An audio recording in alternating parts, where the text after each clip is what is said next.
The Return of Doctor Mysterio is an episode of Doctor Who.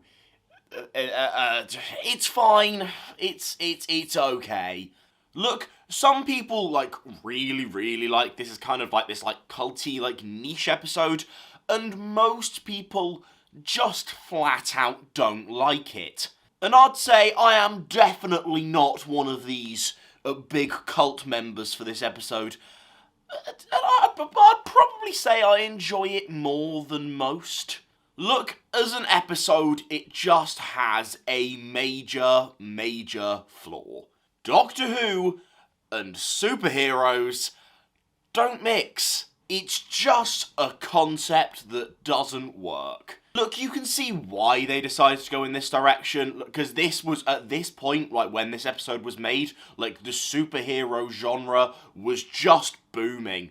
Obviously people have, really started to, set into a bit of, superhero fatigue now, but, 5 years ago, this was, the peak of the MCU, and, every superhero film would just become massive. So what that meant is, Doctor Who decided, yeah, I'm gonna make a Doctor Who superhero episode.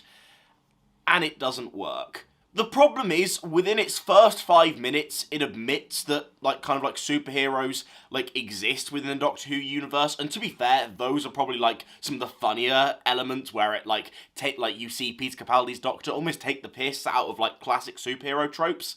But the problem is, if you're going to take that slightly jokier angle, then when you tell the actual story, and it is a incredibly cliche superhero story, it completely doesn't work. Because clearly they've got this Clark Kent Superman thing going on, and it doesn't work because it's predictable and lazy and so generic. It also doesn't help that clearly this story is set up to find any way possible to give this kid superpowers, and then tell a generic Superman story as a Doctor Who episode. It baffles my mind when were they thinking this was going to be good?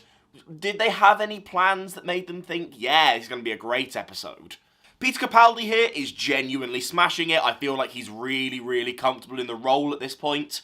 Matt Lucas is doing a great job as Nardole. And to be fair, none of the cast here are, there's no particular standouts, but no one here is actively bad, which is always ideal on an acting standpoint.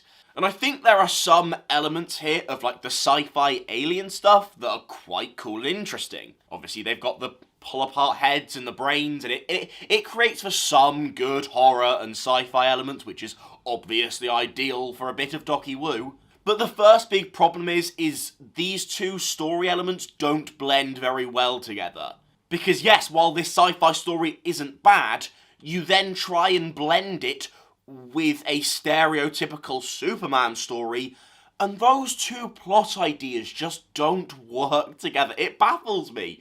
Stephen, can you explain why you did this? So yeah, there are some fun elements here in terms of meshing these two ideas, and it's fine. Look, this isn't Dr. Widow and the Wardrobe bad. I think those two episodes are quite good comparisons, because if you think about what the fandom would consider as stereotypically bad Christmas episodes, I'd say those are two that come up.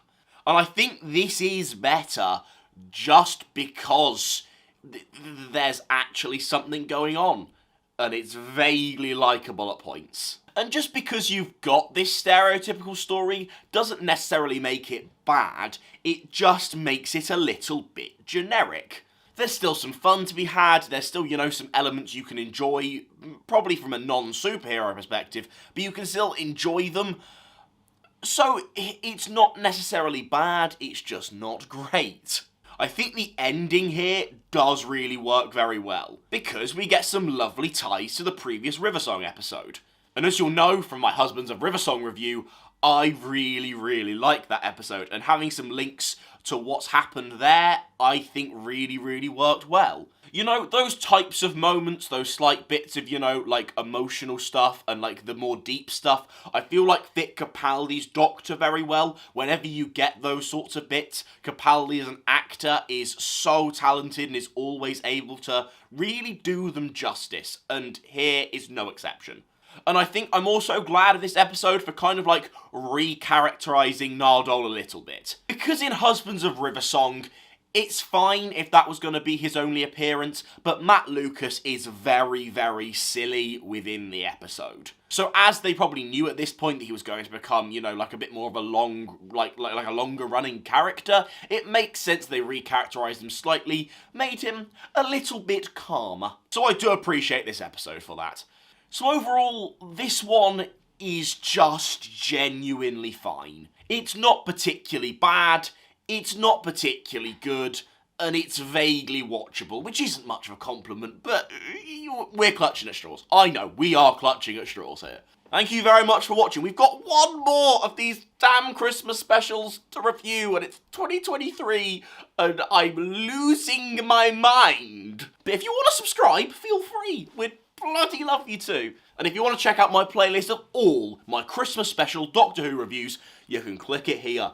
Because trust me, if you enjoyed this one, we've got tons more for you. Right, it's draining. My enthusiasm for this shite series is draining.